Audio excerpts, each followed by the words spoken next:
ಎಲ್ರಿಗೂ ನಮಸ್ಕಾರ. Second PUC exams mathematics ನಾಳೆ ಇದೆ. ಮಾರ್ಚ್ 3ನೇ ತಾರೀಕು ಎಕ್ಸಾಮ್ಸ್ ಇದೆ. ಇವತ್ತು ಸಂಡೇ ರಜಾ.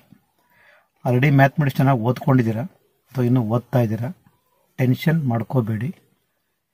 ಮ್ಯಾಥಮೆಟಿಕ್ಸ್ ಎಕ್ಸ್ಪರ್ಟ್ ಆಗಿ ಭಾಳಷ್ಟು ವರ್ಷ ನಾನು ಸೆಕೆಂಡ್ PUC ವ್ಯಾಲ್ಯೂಷನ್ಗೆ ಹೋಗಿರೋದ್ರು ಆ ಎಕ್ಸ್ಪೀರಿಯನ್ಸನ್ನು ಮತ್ತು ರಿವ್ಯಾಲ್ಯೂಷನ್ಸ್ ಕಮಿಟಿ ಆ ಎಕ್ಸ್ಪೀರಿಯನ್ಸನ್ನು ನಿಮ್ಮ ಮುಂದೆ ಶೇರ್ ಮಾಡೋಕ್ಕೆ ಹೋಗ್ತಾ ಇದ್ದೀನಿ. ಏಕೆಂದರೆ ನೀವು ಎಕ್ಸಾಮ್ಸಲ್ಲಿ ಯಾವ ಮಿಸ್ಟೇಕ್ಗಳನ್ನ ಮಾಡ್ತೀರಾ ಅದ್ರ ಬಗ್ಗೆ ನಾನೀಗ ಬ್ರೀಫಾಗಿ ಅಲರ್ಟ್ಸ್ ಮಾಡ್ತೀನಿ. ನೀವು ಆ ಮಿಸ್ಟೇಕ್ಗಳನ್ನ ಎಕ್ಸಾಮಿನೇಷನಲ್ಲಿ ಮಾಡಬೇಡಿ. ಎಕ್ಸಾಮ್ ಬರೀಬೇಕಾದ್ರೆ ಆ ಮಿಸ್ಟೇಕ್ಗಳನ್ನ ಮಾಡಬೇಡಿ. ಹಾಗೆ ಆನ್ಸರ್ ಬುಕ್ಲೆಟಲ್ಲೂ ಆ ಮಿಸ್ಟೇಕ್ಗಳನ್ನ ಮಾಡಬೇಡಿ ಅನ್ನೋ ಒಂದು ಏಮಿಂದ ಈ ವಿಡಿಯೋ. ಎಕ್ಸಾಮ್ಸ್ ಹಾಲ್ಗೆ ಹೋಗಬೇಕಾದ್ರೆ ಮೇಯ್ನ್ ಕೂಲಾಗಿರಿ, ಕಾಮಾಗಿರಿ. ಅದಕ್ಕಿಂತ ಮುಂಚೆ ಇವತ್ತು ಸಂಡೇ ಬೇರೆ ಹಾಲಿಡೇ ಇರುತ್ತೆ.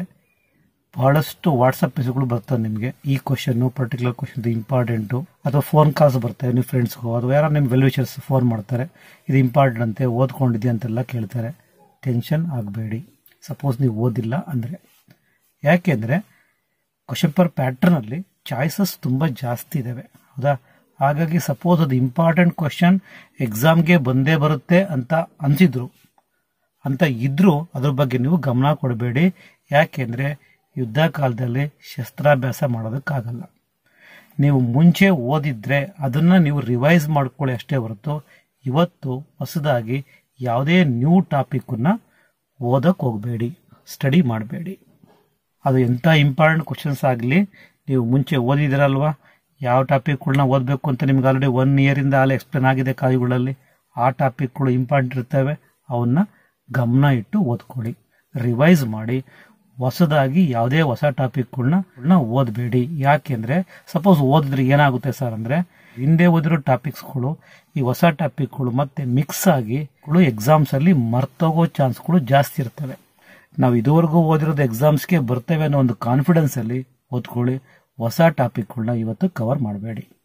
ಮತ್ತೆ ಗ್ರಾಫ್ ಶೀಟ್ಗಳನ್ನ ತಗೊಂಡೋಗ್ಬೇಡಿ, ಅವರೇ ಪ್ರೊವೈಡ್ ಮಾಡ್ತಾರೆ. ಕ್ಯಾಲ್ಕುಲೇಟರ್ ತಗೊಂಡೋಗಿ, ಸಿಂಪಲ್ ಕ್ಯಾಲ್ಕುಲೇಟರ್ ತಗೊಂಡೋಗಿ, ಸೈಂಟಿಫಿಕ್ ಕ್ಯಾಲ್ಕುಲೇಟರ್ ನಾಟ್ ಅಲೋಡ್. ಇನ್ನು ಡಯಾಗ್ರಾಮ್ ಬರೆಯೋದಕ್ಕೆ ಪೆನ್ಸಿಲ್ ಬೇಕು ತಗೊಂಡೋಗಿ, ಪೆನ್ ಬೇಕು ತಗೊಂಡೋಗಿ, ರಬ್ಬರ್ ಬೇಕಾ ತಗೊಂಡೋಗಿ. ಓಕೆ, ವಾಟರ್ ಬಾಟಲ್ನ ತಗೊಂಡೋಗಿ, ಟ್ರಾನ್ಸ್ಪರೆಂಟ್ ವಾಟರ್ ಬಾಟಲ್ ಆಗಿರಬೇಕು. ಅದ್ರ ಬಗ್ಗೆ ನಿಮ್ಗೆ ಅಲ್ಲೇ ಕನ್ನಡ ಎಕ್ಸಾಮ್ಸ್ ಆಗಿದೆ, ಅನುಭವ ಆಗಿದೆ. ಆಬ್ಜೆಕ್ಟಿವ್ಸ್ ಕೊಡ್ತಾರೆ, ನೀವು ಸಬ್ಜೆಕ್ಟಿವ್ನ ಸಾಲ್ವ್ ಮಾಡಕ್ ಹೋಗ್ಬೇಡಿ. ನಮ್ಮಲ್ಲಿ ಸ್ಟೆಪ್ಸ್ ಇರ್ತವೆ. ಕೆಲವು ವಿಡಿಯೋಗಳನ್ನ ನೋಡಿದೆ, ಅವ್ರು ಹೇಳ್ತಾ ಇದ್ರು ಮ್ಯಾಥಮೆಟಿಕ್ಸ್ ಅಲ್ಲಿ ಫಾರ್ಮುಲಾ ಬರೆದ್ರೆ ಮಾರ್ಕ್ಸ್ ಕೊಡ್ತಾರೆ ಅಂತ. ಫಾರ್ಮುಲಾ ಬರೆದ್ರೆ ಮಾರ್ಕ್ಸ್ ಕೊಡಲ್ಲ. ಫಾರ್ಮುಲಾ ಬರೀಬೇಕು, ಆ ಫಾರ್ಮುಲಾಗೆ ವ್ಯಾಲ್ಯೂಗಳನ್ನ ಸಬ್ಸ್ಟಿಟ್ಯೂಟ್ ಮಾಡಬೇಕು, ಆಗಿದ್ರೆ ಮಾತ್ರ ಮಾರ್ಕ್ಸ್ ಕೊಡ್ತಾರೆ. ಫಾರ್ಮುಲಾ ಬರೆದ ತಕ್ಷಣ ಅದಕ್ಕೆ ಮಾರ್ಕ್ಸ್ ಕೊಡೋದಿಲ್ಲ. ಫಾರ್ಮುಲಾ ಬರೀಬೇಕು, ಹಾಗೆ ಅದರ ಪರ್ಟಿಕ್ಯುಲರ್ ವ್ಯಾಲ್ಯೂಗಳನ್ನ ಸಬ್ಸ್ಟಿಟ್ಯೂಟ್ ಮಾಡ್ಕೊಂಡ್ರೆ 1 ಮಾರ್ಕ್ಸ್ ಕೊಡ್ತಾರೆ. ಹಾಗೆ ಯಾವ ಮೇನನ್ನ ಫಸ್ಟ್ ಬರೀಬೇಕು, 5 ಮಾರ್ಕ್ಸ್ ಬರೀಬೇಕಾ, 6 ಮಾರ್ಕ್ಸ್ ಬರೀಬೇಕಾ, 4 ಮಾರ್ಕ್ಸ್ ಫಸ್ಟ್ ಬರೀಬೇಕಾ, ಇಲ್ಲ MCQ ಬರೀಬೇಕಾ, ಇಲ್ಲ 2 ಮಾರ್ಕ್ಸ್ ಬರೀಬೇಕಾ, 3 ಮಾರ್ಕ್ಸ್ ಬರೀಬೇಕಾ ಅಂತ ನಿಮ್ಗೆ ಯಾವ್ದು ಪರ್ಫೆಕ್ಟ್ ಆಗಿ ಬರುತ್ತೋ. ಎಕ್ಸಾಮ್ ಅಲ್ಲಿ ನಿಮಗೆ 10 o'clock exam. Okay, 10 to 10:15 question ಪೇಪರ್ನ ಕೊಡ್ತಾರೆ. ನೀವು ಆ ಕ್ವಶನ್ ಪೇಪರ್ ಕೊಟ್ಟಾಗ ಫಸ್ಟ್ ಮೇನು ಯಾವುದೇ ಕಾರಣಕ್ಕೂ ನೋಡಬೇಡಿ. ಅಂದ್ರೆ MCQ ಆಗಲಿ FB ಆಗಲಿ ಫಸ್ಟ್ ನೋಡಬೇಡಿ. ಯಾಕೆಂದ್ರೆ ಅವಕ್ಕೆ ಚಾಯ್ಸಸ್ಗಳು ಇರೋದಿಲ್ಲ. ನೀವು ಫಸ್ಟ್ 6 ಮಾರ್ಕ್ಸ್ ಇಂದ ಬನ್ನಿ, ಅಂದ್ರೆ ಲಾಸ್ಟ್ ಮೇನಿಂದ ಬನ್ನಿ. ಮೊದಲು 6 ಮಾರ್ಕ್ಸ್ ನೋಡ್ಕೊಳ್ಳಿ. ದೇ ಗಿವನ್ 2 ಕ್ವಶನ್, ಅದರಲ್ಲಿ 1 ಬರೀಬೇಕು. ಆ 1 ಯಾವುದು ಕರೆಕ್ಟ್ ನಿಮ್ಗೆ ಫೆಮಿಲಿಯರ್ ಆಗಿ ಬರುತ್ತೆ ಅಂತ ಅನ್ಸುತ್ತಲ್ವಾ, ಅದನ್ನ ಒಂದು ಟಿಕ್ ಮಾಡ್ಕೊಳ್ಳಿ ಅಷ್ಟೇ, ಜಸ್ಟ್ ಒಂದು ಮಾರ್ಕ್ ಮಾಡ್ಕೊಳ್ಳಿ. ಮತ್ತೆ ಕ್ವಶನ್ ಪೇಪರ್ ಮೇಲೆ ಯಾವುದೇ ರೀತಿ ಆನ್ಸರ್ ಆಗಲಿ ಫಾರ್ಮುಲಾ ಆಗಲಿ, ಈಗ ಫಾರ್ಮುಲಾ ಬರ್ದಿರ್ತೀವಿ ನಮಗೆ ಮರ್ತೋಗ್ಬಿಡುತ್ತೆ ಅಂದ್ರೆ ಮುಂಚೆನೆ ಬರ್ಕೊಂಡ್ಬಿಟ್ಟಿದ್ದು, ಅವೆಲ್ಲ ಹೇಳಿದ್ರೆ ನೀವು ಎಕ್ಸಾಮ್ ಅಲ್ಲಿ ಡಿಬಾರ್ ಆಗ್ತೀರಾ. ಅದಕ್ಕೋಸ್ಕರ ಫಾರ್ಮುಲಾ ಆಗಲಿ ಸೊಲ್ಯೂಷನ್ಸ್ ಆಗಲಿ, ಅಂದ್ರೆ ಫಿಲ್ ಇನ್ ದಿ ಬ್ಲಾಂಕ್ಸ್ ಅಲ್ಲಿ ಆನ್ಸರ್ಗಳನ್ನೆಲ್ಲ ಬರೆಯಕ್ ಹೋಗಬೇಡಿ.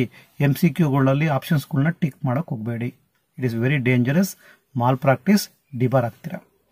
ಕ್ವಶನ್ ಪೇಪರ್ ಮೇಲೆ just you have to write your register number. ಅದು ಬಿಟ್ಟು ಬೇರೆ ಏನೂ ಬರೆಯೋ ಆಗಿಲ್ಲ, ವರ್ಕಿಂಗು ಮಾಡೋ ಆಗಿಲ್ಲ. ಫಸ್ಟ್ ಪೇಜ್ ಮತ್ತೆ ಸೆಕೆಂಡ್ ಪೇಜ್ ಅಲ್ಲಿ MCQ ಕ್ವಶನ್ಸ್ಗಳು ಹಾಗೆ ಫಿಲ್ ಇನ್ ದಿ ಬ್ಲಾಂಕ್ಸ್ಗಳನ್ನ ಬರೀರಿ.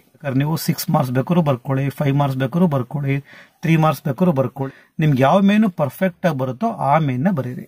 ಸಪೋಸ್ ಈಗ ನಿಮಗೆ 6 ಮಾರ್ಕ್ಸ್ ಅಲ್ಲಿ 2 ಕ್ವಶನ್ಸ್ ಬರ್ತವೆ ಅಂತ ಅನ್ಕೊಳ್ಳೋಣ, ಆಗ ನೀವು 1 ಬರೀರಿ. ಪರ್ಫೆಕ್ಟ್ ನಿಮ್ಗೆ ಬರುವಂತ ಕ್ವಶನ್ 1 ಬರೀರಿ. 4 ಮಾರ್ಕ್ಸ್ ಅಲ್ಲಿ ಇದೆ ಗಿವನ್ 2 ಕ್ವಶನ್, 2 ನಮಗೆ ಚೆನ್ನಾಗಿ ಬರುತ್ತೆ ನಂಗಿದ್ರೆ ಅಲ್ಲಿ 2 ಬರೀರಿ. ಯಾಕೆಂದ್ರೆ ಅದು 4 ಮಾರ್ಕ್ಸ್ ಅಲ್ವಾ, ಲೆಂತ್ ಇರಲ್ಲ, ಬೇಗ ಮುಗ್ದೋಗುತ್ತೆ. ಓಕೆ, ಇನ್ನು 5 ಮಾರ್ಕ್ಸಿಗೆ ಬಂದ್ರೆ you have to write only 4 question. ಹಾಗಾಗಿ ನಿಮ್ಗೆ ಎಲ್ಲಾ ಕ್ವಶನ್ಸ್ಗಳು ಬರ್ತವೆ ಮೇಲಿರೋ ಅಂದ್ರೆ just you have to write 4 or 1 extra ಚೆನ್ನಾಗಿ ಬರೋದನ್ನ ಬರೀರಿ.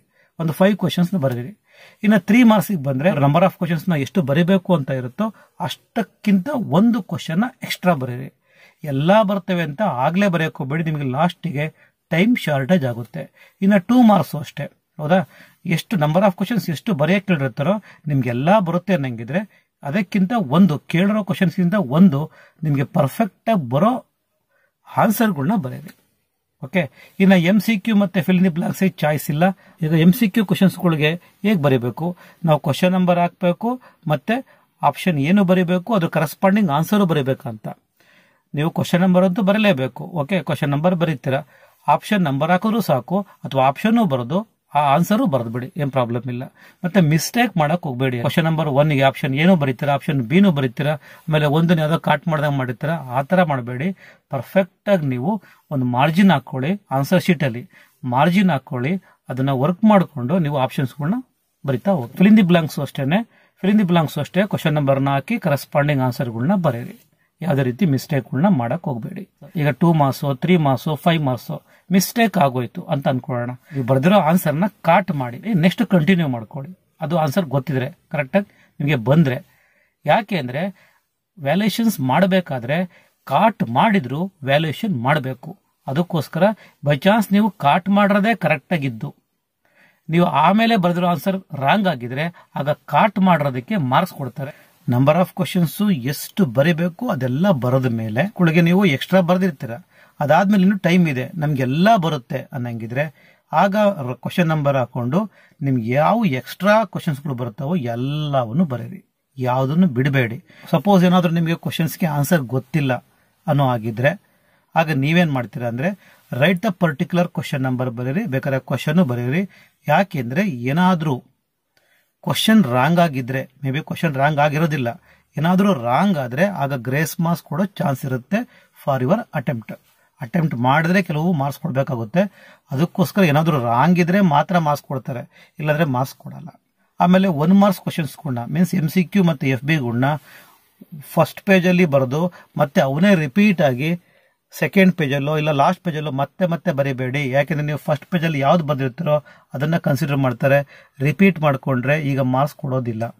ಮತ್ತೆ ನಿಮ್ಗೆ ಬೇಕಾಗಿರೋ ಪೆನ್ಸಿಲು, ಪೆನ್ನು, ರಬ್ಬರು ಎಲ್ಲ ನೀವು ಓನಾಗಿ ತಗೊಂಡೋಗಿ ಅಕ್ಕಪಕ್ಕದ ನಿಮ್ಮ ಫ್ರೆಂಡ್ಸ್ಗಳಿಂದ ಸ್ಟೂಡೆಂಟ್ಸ್ಗಳಿಂದ ಬಾರೋ ಮಾಡಬೇಡಿ. ಇದುವರೆಗೂ ನಾನು ಮಾತಾಡಿದ್ದು ಜನರಲ್ ಇನ್ಸ್ಟ್ರಕ್ಷನ್ಸ್.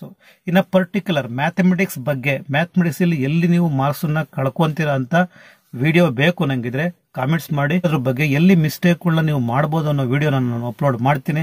ಇದಿಷ್ಟೇ. ಎಲ್ರಿಗೂ all the best. Take care. Bye.